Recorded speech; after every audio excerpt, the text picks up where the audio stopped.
caso que deu uma enchente ali, que estourou a beira do rio ali, ficou, não podia, né? É muita área de risco.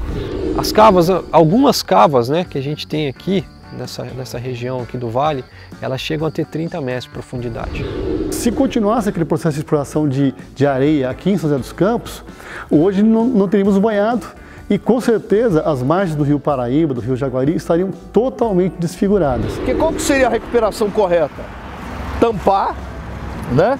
Reflorestar com vegetação nativa e aí fazer uma ocupação correta e de acordo. A sociedade tem que pensar, se o ser humano quer viver na Terra, ele tem que cuidar do meio ambiente.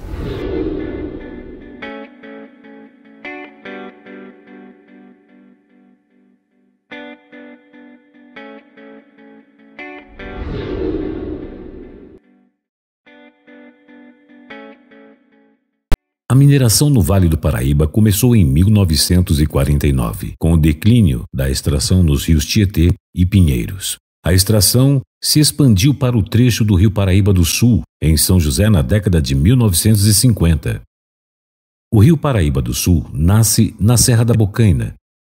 Em Areias, tem 1.150 quilômetros de extensão, percorre 184 cidades entre São Paulo, Rio de Janeiro e Minas Gerais.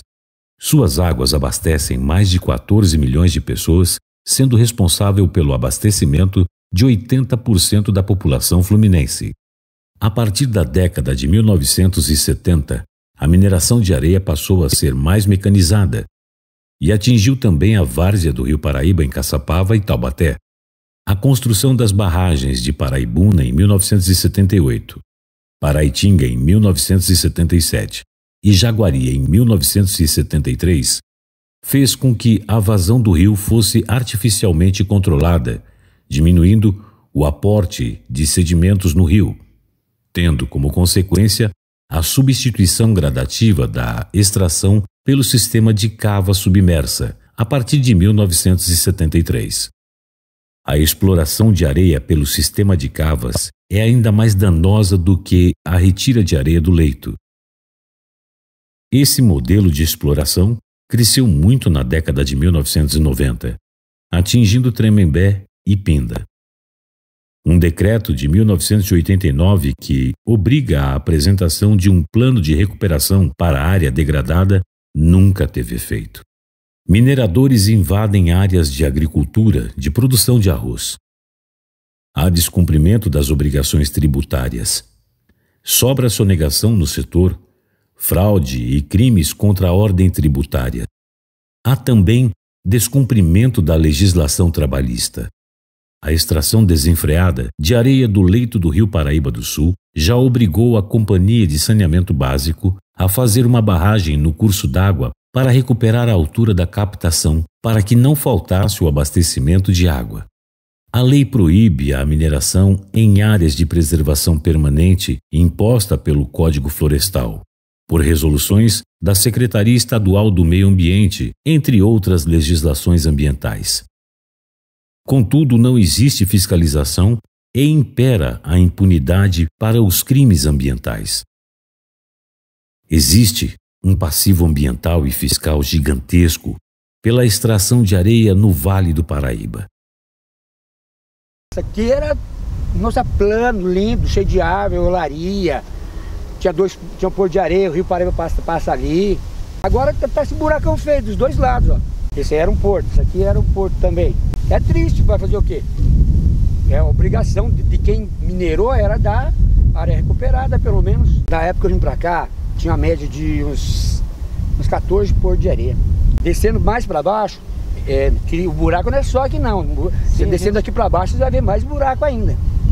E você vê a destruição, como a destruição é tão grande, que você vai descendo o Rio Paraíba aqui, você vai ver a pedra que a gente ia né, pescar lá embaixo, lá, de galinhada pescar, a pedra ela andou, ela foi lá no meio do rio e ficou só tipo uma estrada só ali embaixo.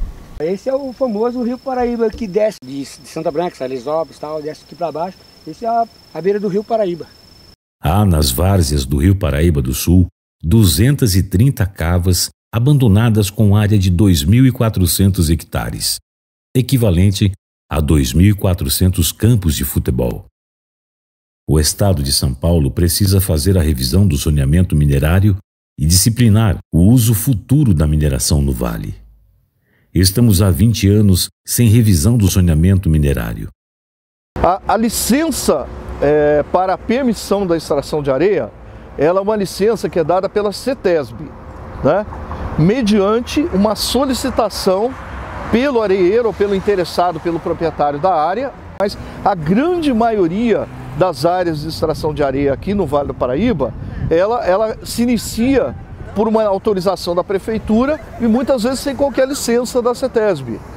Muitas vezes, um grande número de extrações, que inclusive estão todas objetos de ação judicial ajuizada pelo Ministério Público, ela se inicia sem qualquer procedimento de autorização. Mas as autorizações, a partir da CETESB, são dadas pelo município, se a lei municipal permitir ou for omissa nessa questão.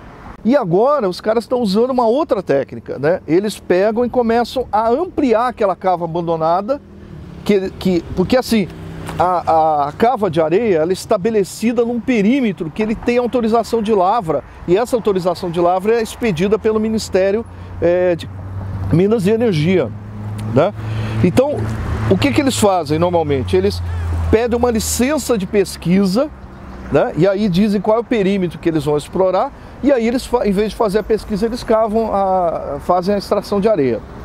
Quando essa cava já não dá mais areia, não tem mais o que tirar dali, eles pegam e abandonam ou começam a alargar, vamos dizer assim, a cava e explorar áreas do entorno, chegando inclusive em alguns aspectos, se você olhar, que foi um caso que aconteceu em Jacareí, até explorar quase que chegando na margem do Rio Paraíba. Costuma ficar um vãozinho, assim, uma estrada. Alguns caras que exploravam areia, eles começaram a disfarçadamente jogar entulho e lixo dentro da cava. E o Ministério Público, à época, identificou essas cavas e entrou com o processo, porque é proibido. Você não pode nem depositar no local onde era a cava, nem jogar entulho, nem lixo, nenhum tipo de contaminante, né? E aí os caras começaram a usar essa estratégia. O único lugar que houve uma tentativa de início de um processo de recuperação, de suposta recuperação, foi onde está hoje a Univap, que é a Universidade do Vale do Paraíba, que se iniciou lá um processo vamos dizer, de locais, aproveitando esses locais para a criação de peixe.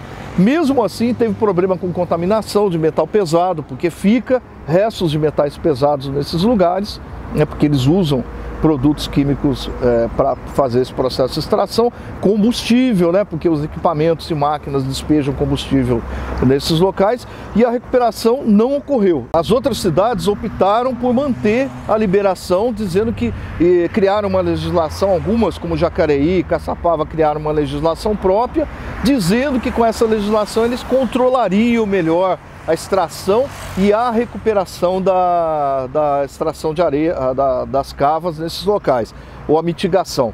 No entanto, no fundo é uma vista grossa para explorar da forma que quiser, né? Tanto é que teve esse acidente em Jacareí lá, nós ficamos aqui quase 15 dias sem poder tomar água, porque era uma cava já utilizada, que já tinha fechado, a empresa voltou a explorar essa cava e ela se rompeu para o rio e despejou milhares de materiais, resíduos contaminantes no rio, que estavam presos dentro da cava abandonada de areia. E hoje está pior, porque eles descobriram, né, uma forma de ampliar a extração de areia. Então estão indo com direção a região do Baixo Rio do Paraíba, ou seja, com direção ali a Queluz, Lorena, Aparecida, Canas, né, Cachoeira Paulista. Então já estão começando a ter explorações naqueles locais, pior ainda, sem qualquer tipo de controle, muitas vezes de forma irregular. Você tem municípios como Tremembé, Caçapava, Jacareí, que viraram assim como se tivesse um terreno lunar. A extração de areia em São José está proibida desde 1990. Os terrenos de várzeas do rio estão destinados à agricultura e à pecuária. Contudo, houve várias tentativas do sindicato que representa as indústrias areeiras e da Câmara Municipal de reativar a extração no trecho do Paraíba na cidade. As mineradoras que extraíam areia em São José também não recuperaram as áreas degradadas. Muitas operavam de forma clandestina. Só São José dos Campos tem 16 cavas. Hoje estão todas desativadas. A área total das cavas é de 990 mil metros quadrados, ou seja, 99 hectares, o equivalente a 99 campos de futebol. Em 2011, nós, junto com o movimento social, ambientalista, nós construímos uma ADIM, uma ação direta de inconstitucionalidade, para evitar, para proibir de vez, ou seja, para manter o texto original lá do início dos anos 90, que proibia a extração de areia e que se permitisse somente a agricultura nessa região, no entorno dos rios, Jaguari e Paraíba, e o banhado. E conseguimos uma liminar então no Tribunal de Justiça que perdura até os dias de hoje, em 2019, e que volta, mantém o texto original da nossa lei orgânica, que permite somente a exploração dessas áreas no entorno do Rio Paraíba, do Rio Jaguari e banhado, somente de agricultura de pequeno impacto, e proíbe expressamente a exploração de areia e outras atividades comerciais nessas áreas. Então isso foi uma vitória muito importante, mas é fundamental que se diga que isso foi graças à luta do povo. Se fosse só uma simples ação jurídica, ela não teria o efeito que teve. Eu era criança ainda, meus 5, 6, 7 anos de idade, já havia exploração de areia. Eu morava no bairro do Poço, em Jacareí, que é na divisa aqui com São José dos Campos, atrás da Univap, e havia uma exploração grande de areia lá. E aí, nas margens do rio, eles começavam a tirar areia e formavam aqueles lagos gigantescos. E no início, era até bonito, formava um lago azul, tanto é que lá, o local que eu morava chama Lago Azul, porque aquelas crateras, no início, a água ficava limpinha. Então, eu aprendi a nadar, inclusive, com 5, 6 anos de idade, aprendi a nadar no Lago Azul, numa dessas crateras aí. E na época havia peixe, peixe em abundância, só que com o tempo começa a degradar, Inclusive tem exposição de dejeto, porque aquelas dragas acabam jogando óleo, e dragas que afundam. É uma visão triste e deprimente. Então é o que vai acontecer se houver a retomada da exploração de minério. Ainda mais que hoje nós temos um governo federal, simbolizado no Bolsonaro, que onde se pode tudo, em termos de agressão ao meio ambiente, pode-se tudo. Então vai ser muito fácil. Inclusive esse governo ele tem disposição de revogar dispositivos legais do início dos anos 80, normas estaduais e federais que declararam essa área do Rio Paraíba, do Rio Jaguari, do banhado como área de proteção ambiental, as APAs. Então há essa possibilidade desse governo. Nossas áreas estão exauridas e a mineração foi para a região do Vale Histórico, onde o zoneamento não está estabelecido. Isso pode aumentar o número de cavas na região rapidamente. O Rio Paraíba resfria indústrias, irriga a agricultura e gera energia elétrica, além de fornecer quase a totalidade de areia que é usada pela indústria da construção civil em São Paulo. O Paraíba tem uma enorme biodiversidade fluvial, com cerca de 170 espécies de peixes. Mas a maior parte do rio está contaminada por rejeitos de mineração e os peixes não são próprios para consumo. Eu acho que desde os 12 anos, meu pai já me carregava junto com ele para estar fazendo esse tipo de pesca no Rio Paraíba. E na verdade tinha muito peixe em abundância, e os peixes, na verdade, a gente conseguia, na verdade, comer eles porque eles não eram poluídos da forma que se encontra hoje no Rio Paraíba. Infelizmente, eu sou obrigado a dizer isso. O papai levava a gente, eu tinha meus 12 anos de idade, ele tinha um barquinho lá na beira do rio, e ele, de madrugada a gente saía de casa, e armávamos redes, que na época se fazia esse tipo de pesca, não só no anzol, mas também se praticava as redes armadas no rio, e pegava curimbatá, que é um peixe que ainda existe no Paraíba, é bom lembrar, e existe em grande abundância, bastante, só que infelizmente para consumo já não dá mais. Universidades e institutos de pesquisa têm realizado estudos para o uso de materiais alternativos à areia natural de rio. Além da areia proveniente de reciclagem de resíduos de construção e demolição, materiais descartados pelas indústrias, como cinzas de bagaço de cana-de-açúcar e da casca de arroz. Os resíduos da indústrias de cerâmica e siderúrgicas têm se mostrado viáveis na substituição da areia natural e outros materiais utilizados na construção civil. Entretanto, o alto lucro da mineração à custa do meio ambiente ainda predomina dos interesses de exploração de areia em quase todo o trecho paulista do Rio Paraíba do Sul. A recuperação das cavas, na verdade, é um trabalho muito complexo. É um negócio que são anos de recuperação. Não é só o dinheiro investido, é o tempo também, né? Para chegar no nível que hoje a gente vê aqui, são anos. 20, 25 anos. É um trabalho que é árduo, né? Para a gente entender bem a recuperação da cava, antes de tudo a gente tem que ter muitos estudos, né? Estudos para caracterizar o tipo de área, o tipo de solo que a gente tem. O solo normalmente já não é mais aquele solo que a gente via na região, aqueles estudos que a gente tinha pedológico do IGC, do IPT de São Paulo, que fizeram o mapeamento do estado inteiro, já não valem mais para essas áreas. Essas áreas de cava, elas têm um tipo de solo diferente, porque quando eles extraem a areia, eles reviram o solo na proximidade, e é a área que a gente tem que atacar mais. Normalmente o solo que é pobre, que é aquele que é mais areia, ele ficou por cima. Nesse solo que é mais areia, o que vai crescer é suculenta. O resto, a mata mesmo, não cresce, né? Então esse trabalho em si, ele envolve várias vertentes. Não é só a parte de mata, né? Você recuperar uma cava, você assim, ficou verdinho de novo, ficou legal, né? Mas não é só essa parte que a gente enxerga aqui. Você tem uma parte da degradação química que a cava causa, né? Que a gente vai remexendo o solo, às vezes tem que ter um tipo de desmonte, né? Então toda essa parte química que tem ali dentro também a gente tem que prever. A gente tem que fazer um estudo, uma análise dessas águas. A gente tem que fazer uma análise do que foi também contaminado no entorno, né? O passivo ambiental que a gente tem no entorno. Tem que entender isso para que a gente possa realmente fazer um trabalho em cima disso. Essa parte das aves, né? Delas voltarem, dos animais, porque quando a gente começa com o antropismo, né? Com a parte humana em cima de uma área como essa, a gente vê que todos esses animais, todos aqueles bichos que realmente eram da região ali, daquela área, normalmente eles se afugentam, né? Ou eles se afugentam ou são afugentados, né? Ou um ou outro. Então eles acabam sumindo da região.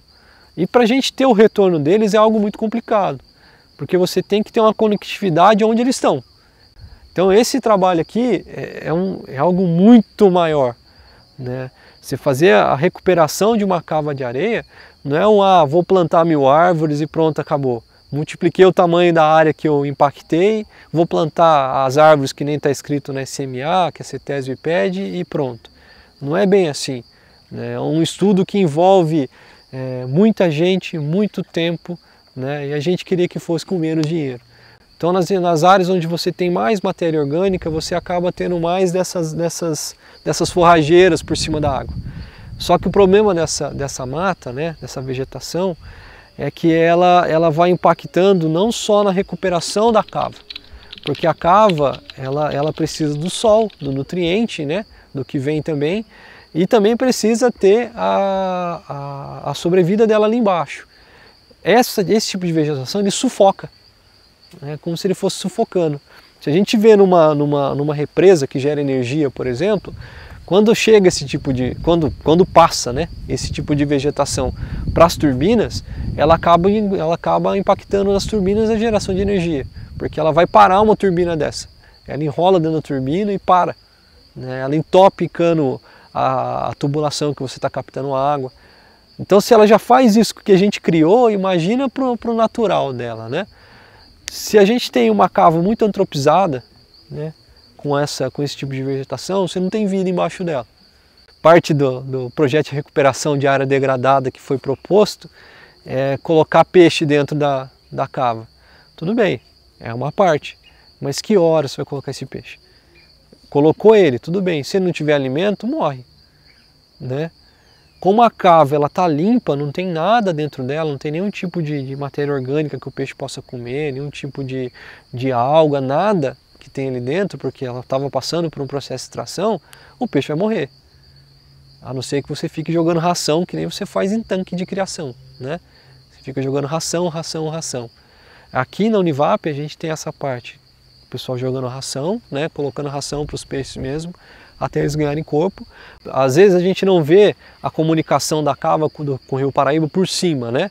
Não é visível, mas ela percola, né? O que é o processo de percolação?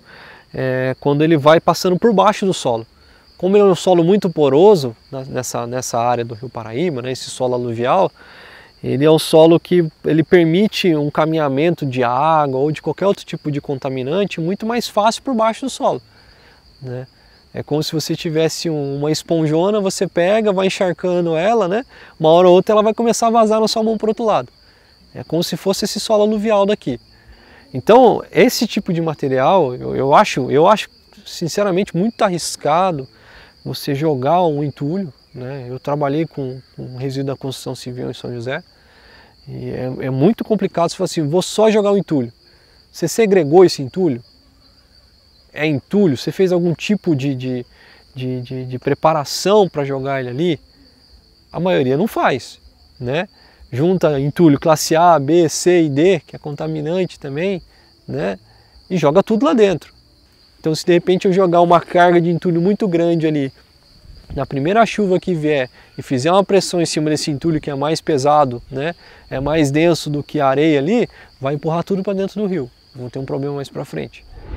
É com muito orgulho que aqui em São José dos Campos, o Sindicato dos Químicos, junto com os ambientalistas aqui da cidade, conseguimos, através de um processo judicial, que não se pode mais extrair areia no Rio Paraíba, aqui na região de São José dos Campos. Isso deveria se estender para outras regiões, que é uma batalha nossa, mas foi fundamental e com muito orgulho que nós, inclusive, divulgamos isso, para que outras regiões também trabalhem sobre o nosso rio. O Rio Paraíba é um rio que corta todo o nosso vale, né, que fica um lindo rio que fica entre a Serra da Mantiqueira e a Serra do Mar, tem que ser preservado. Tem que ser preservado. Então a batalha nossa, inclusive enquanto dirigente, eu enquanto secretário do Meio Ambiente da Federação dos Trabalhadores Químicos do Estado de São Paulo, a nossa tarefa enquanto defensor do meio ambiente, ela tem se acirrado mais. Porque todos têm visto, não sou eu que falo, é o mundo inteiro que diz e que fala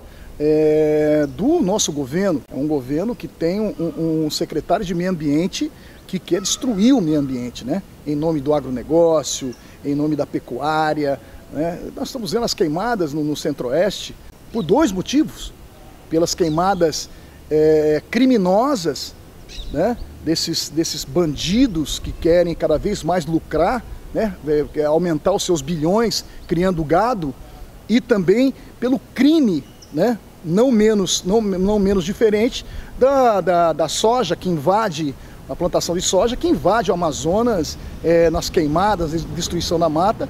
Em razão disso, menos chuva no Centro-Oeste, menos chuva em todo o país. E nós estamos vendo agora em 2020 o que tem acontecido com as nossas florestas, com o Centro-Oeste. Então é fundamental a nossa batalha, cada um, né, com a sua gotinha, né, que nem diz aquele ditado do passarinho jogando a gotinha para apagar um incêndio, cada um jogar a tua gotinha para a gente apagar esse incêndio. A nossa gotinha a gente faz aqui em São José dos Campos, tentamos fazer, né, impedindo a destruição de matas, a crítica dura, inclusive contra a plantação dos eucaliptos que acabam com as nascentes, né, que destroem os rios e acabam gerando enchentes e mais destruição, e todo esse processo. A sociedade tem que pensar, se o ser humano quer viver na Terra, porque a Terra vai continuar, independente de se destruir o meio ambiente, não, ele vai se renovar, mas o que vai ser destruído é o próprio ser humano. Se ele quer conviver aqui na Terra, quer viver na Terra, ele tem que cuidar do meio ambiente.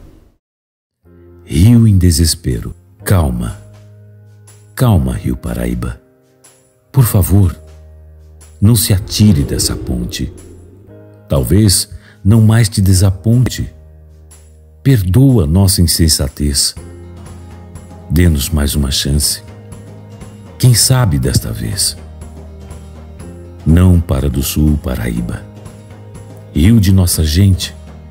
rio de nossa vida, até quando, noite e dia, derramarás em agonia, por insalubre saudade dos dourados e jacarés? Eriges desejo de rever-se a pescar e mariscar, de ofertar piabas, corimbas, lambaris e acarás.